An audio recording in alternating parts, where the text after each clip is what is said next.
jërë ngeen jëf mbokki téléspectateur u ATV dellusiwaat nañ ci seen émission bi nga xamante ni moom mooy banc bi émission bi nga xam ne rek daanaka lépp fi lay leere mu nekk émission boo xamante ni dañuy traité li nga xam ne moom mooy actualité waaye tamit waxtaan ak ñi nga xamante ni ñoom ñoo nekk fii ci diwaanu Mbour ngir rek li nga xamante ni ci la ñuy yëngu ñu gën ko mën a leeral ñi nga xamante ni moom mooy askan wi ci noonu rek ñu leen di nuyu di leen ziar di jaajëfal tamit ñëpp ñi nga xamante ni ñoo ngi saxoo di dégg di seetaan li nga xam ne sax moom mooy seen télévision ATV via le net waaye tamit ñi nga xamante ni ñoom ñooy saxoo di seetaan ATV ci kër yi ak suñu réseau bi nga xamante ni moom la ñu àndal ci biir kër yi muy réseau Safiatou Aman ñu leen ci jaajëfal bu baax a baax tey nag comme niñ koy defee saa su ne rek ñu amaat beneen gan bu xam ni gan bu màgg la muy wuyoo ci turu Abdoulaye Gueye nag buñ ko waxee xel yi day dem ci équipe bu nga xamante ni nii moom mooy Stade de Mbour mu nekk président bi jiite li nga xamante ne rek moom mooy lenge yi bu yàggul dara ginnaaw bi ñu nemmee ko démission kii di Saliou Samb yaakaar naa tey nag mu nekk premier sortem ci li nga xamante ni nii rek moom mooy dëkk bi ginnaaw ba mu jëlee lenge yi président nuyu naa. Thiat jërëjëf ñu ngi lay nuyu di la sant ci invitation bi ñu defal tey ji di commencer di sant yàlla di julli ci yonentam bi di sant suñuy waajur ak di nuyu sa auditeurs yi ak waa Mbour yëpp. di ñaan yàlla ñu dugg ci émission bi ak bisimilahi rahmaani rahim génn ci ak alhamdulilahi rabil alamin ok mu nga doon nuyoo bi daanaka àgg na ñu fay ko rek moom président mais président tey laaj bi nga xamante ni moom mooy première question bi nga xamante ni moom lañ lay laaj rek ginnaaw boobaak léegi nag yéen a ngi nekk ci Stade de Mbour yàgg ci loolu ndax ci fàttali yow yaa nekkoon premier vice président ci équipe bi nga xamante ni moom moo fi nekkoon te Saliou Samb jiitu ko naka nga dundee li nga xam ni moom mooy démission Saliou Samb. waaw ak mbetteel d'abord parce que man je dois avouer que ci salle bi laa ko yéege bi ma ñëwee ba ci salle bi waaye surtout di ko méttitlu ndax Saliou dafa liggéey lu bëri ci Stade de Mbour donc demam bi bettuñu neexuñu bu ñu sañoon mu continuer ci Stade de Mbour mu évoqué ay raison familiale nag c'est tellement important que su ko waxee ñun li ñu namoon sax mooy dem gisi njabootam ñaan leen mu bàyyi ñu continuer mais nag xam nga li ñuy wax jaam ak bëgg-bëggam yàlla ak dogalam donc vraiment demam bi daf ñoo bett sabablu wuñ ko woon bëgguñ ko woon bu ñu sañoon mu continuer parce que quand même pendant 9 ans il a beaucoup fait au Stade de Mbour ça ñëpp xam nañ ko équipe bi métti woon na trop ay temps mu nekk ci métti na ba léegi sax dafa métti ndax xam nga ne yor équipe première division Ligue 1 c'est pas facile moo tax demam bi nag métti ñu en dehors de ça aussi rapports yi ñu am c'est des rapports très cordiaux rapports yu sains donc loolu yëpp daal boo ko dajalee day nekk dem boo xam ne dem bu métti la waaye nag li ñuy wax rek jàmm bi ak bëgg-bëggam yàlla ak dogalam bu ñu sañoon mu continuer mais comme yàlla nii la ko dogalee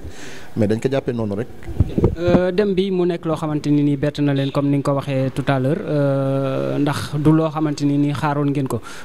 bi mu demee ginnaaw ba ñu jox la li nga xamante ni moom mooy lenge yi ngir nga jiite li nga xam ne moom mooy Stade de Mbour ci contexte nag boo xamante ni nii bu metti la woon parce que déjà bi ngay jël li nga xam ne moom mooy équipe bi yéen a ngi woon ci 2 défaites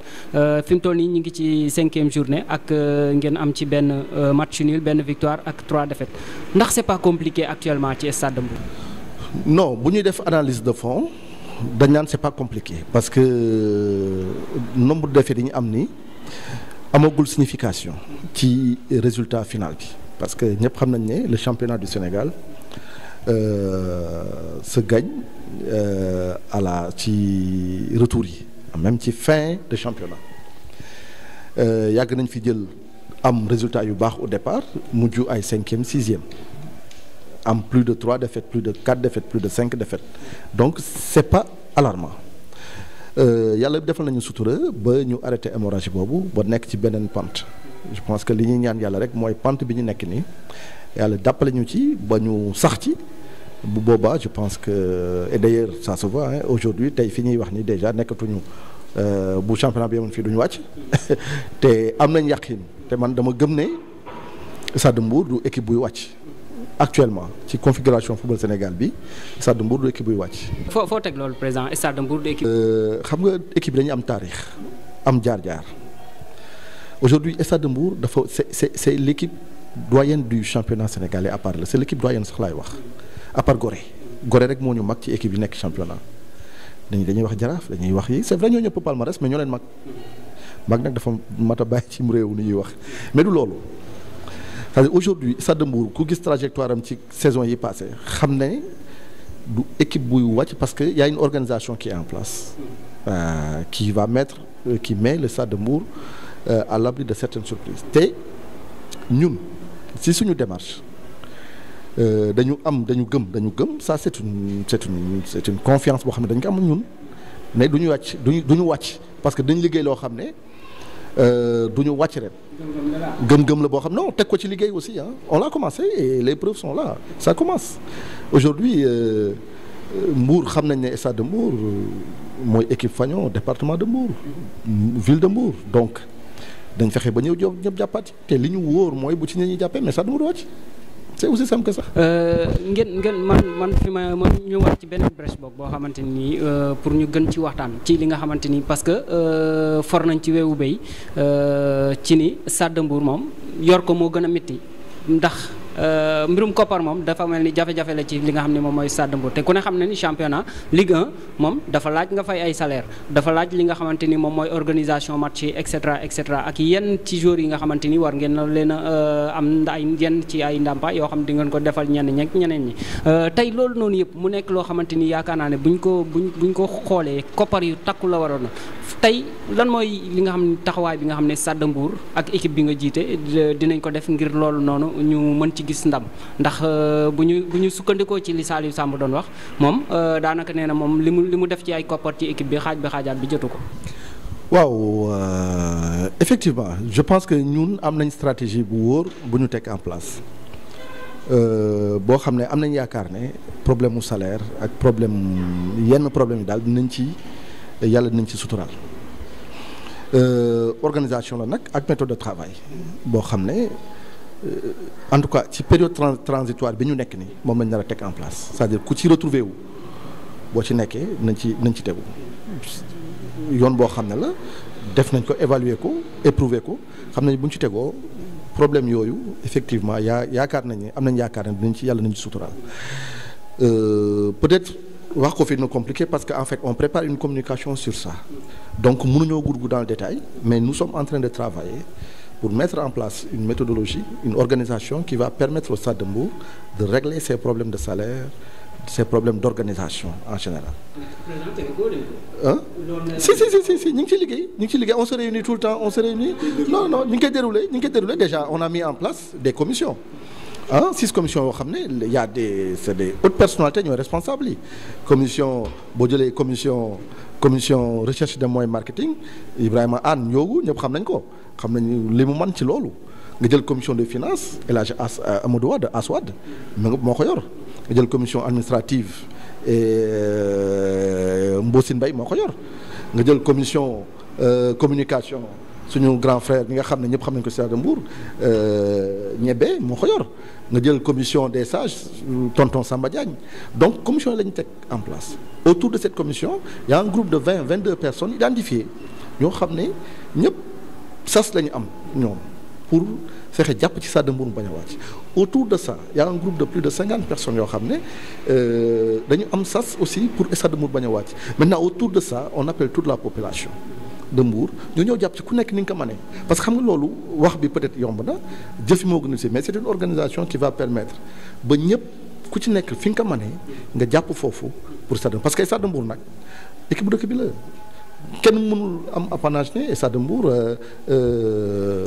yow rek yaa koy defar wala yooyu quoi donc aujourd'hui ci dynamique boobu lañ nekk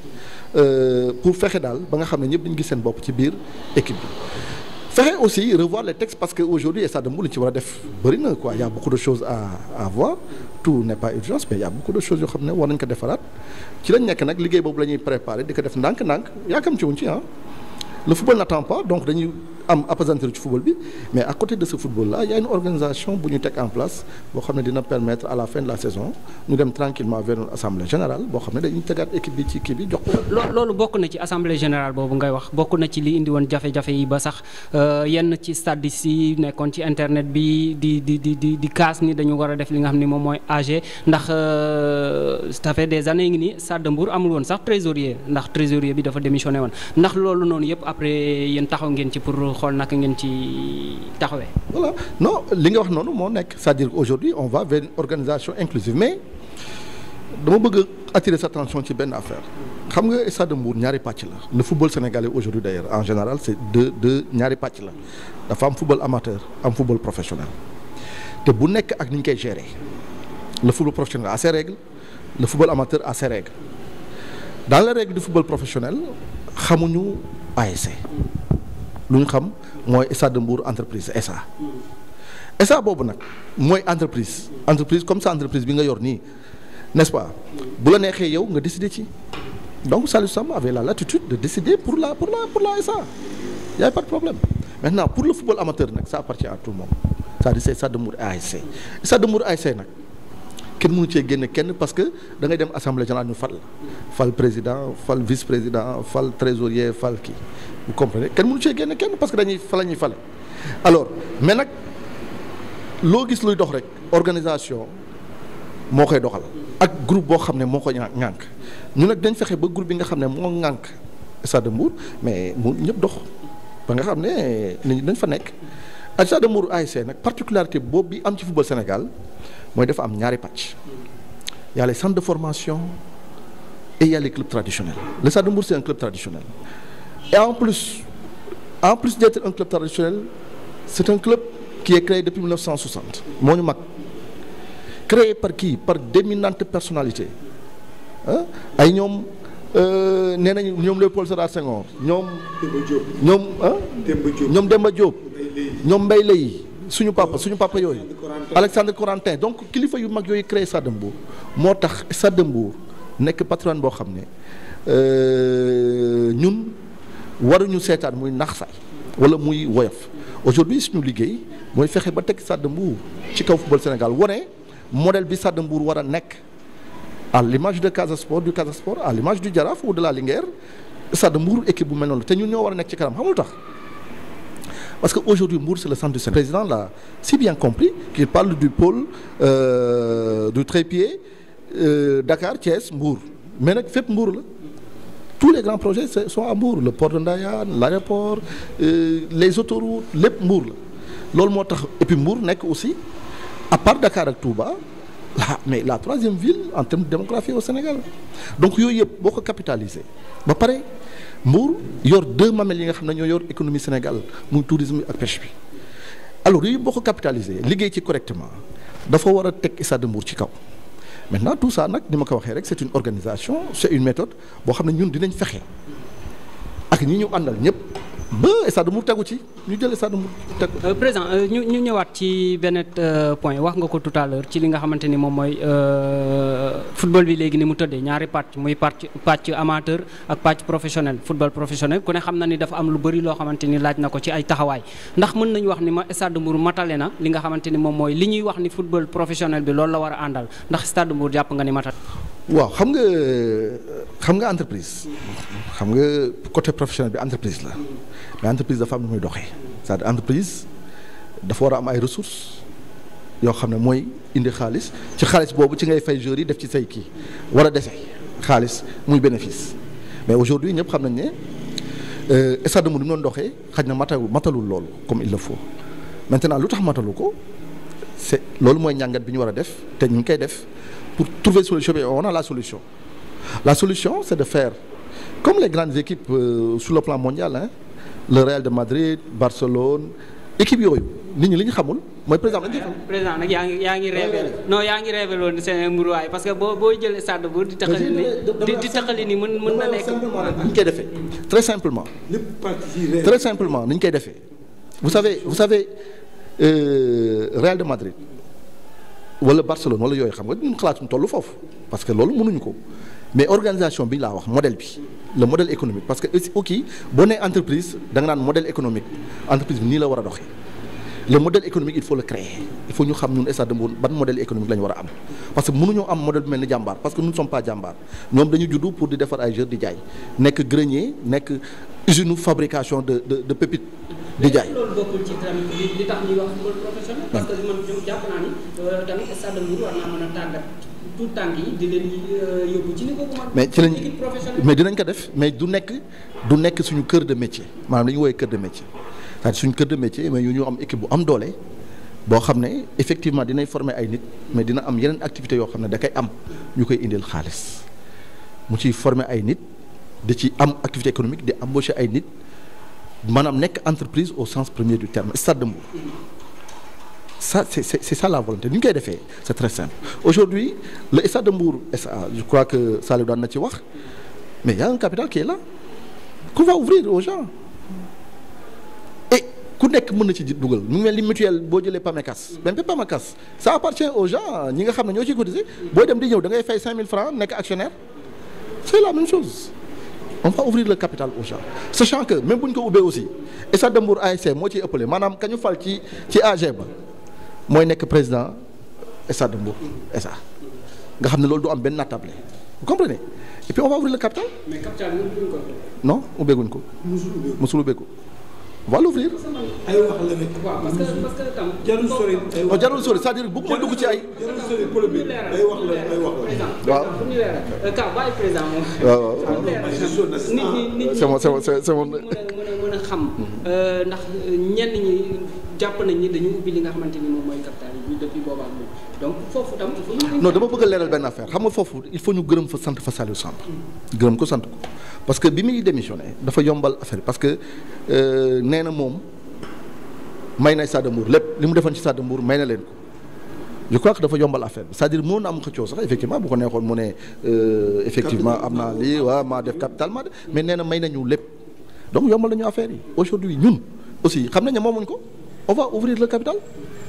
dañ koy ubbi ku Stade de Mbour intéressé nga def ci sa xaalis sachant que xaalis boobu mën na jur parce que ñun on va faire de telle sorte que xaalis boobu jur Mbour aujourd'hui c'est 400 000 500 000 habitants li fi nekk ci domaine ci activité bu ndaw du jeex du xaaj nit ñëpp mën nañ leen intéressé autour du Stade de Mbour on va le faire damay joxe benn exemple bu ndaw toujours ma joxe ko bërki démb rek bi Guédiawaye FC Guédiawaye bi nekk deuxième division di def seen dîner de gala mais ils ont eu des promesses à hauteur il paraît de 1 milliard des promesses mais 1 milliard c'est 6 ans de budget aujourd'hui Mbour ñun bu ñu jógee def benn dîner de gala boo xam ne dañ ci woo waa Mbour yëpp fexe ba ay compagnies yi fi nekk sociétés yi fi nekk pare nañu kii boobu mais on peut avoir 100 millions c'est une saison. mais ci loolu am na ñu bëri tamit nee nañ gestion Stade de Mbour maanaam ni mu doxee moo tagatémbe parce que tout à l'heure wax nga ko Mbour dafa am ñaari Mbour ni mu doon doxee d'accord ni mu doon doxee comme ni ko Ka wax parce que Mbour dafa wax nga ko tout à l'heure dafa am ñaari ween muy pêche ak li nga xamante ni moom mooy tourisme te yaakaar naa ni hôtel yeeg yëpp a ngi fi ndax doxalin bi tamit du ngeen dox seeti fi nga xamante ni moom mooy doxalin boobu ngir au moins au retour ngeen mën cee mën a am ay koppar. waaw xam nga. am na domaine boo xam ne bëgguma ci dugg trop parce que day maanaam mën na peut-être xajamal ay diggante parce que il y a eu trop de palabres autour de la gestion du Stade de Mbour autour de si je pense que ci raison yi peut-être yi tax sax Saliou Baye ci la bokk man bëgguma dugg ci domaine gestion parce que en tout cas ñun li ñuy def ñu ngi fexe ñëpp di ci gis seen bopp ba nga xam ne duñ ne lii la ñu waroon def li ñu waroon def en tout cas lépp nag mënta mat aussi ñu xam ne gestion boo gis lépp mënta leer mënta mat c'est pas possible amul fenn mais dinañ jéem suñu kéemtalaay kattan fexe ba nga xam ne li ñuy def yëpp ba ñu teg ko ci leer la transparence absolue n'est-ce pas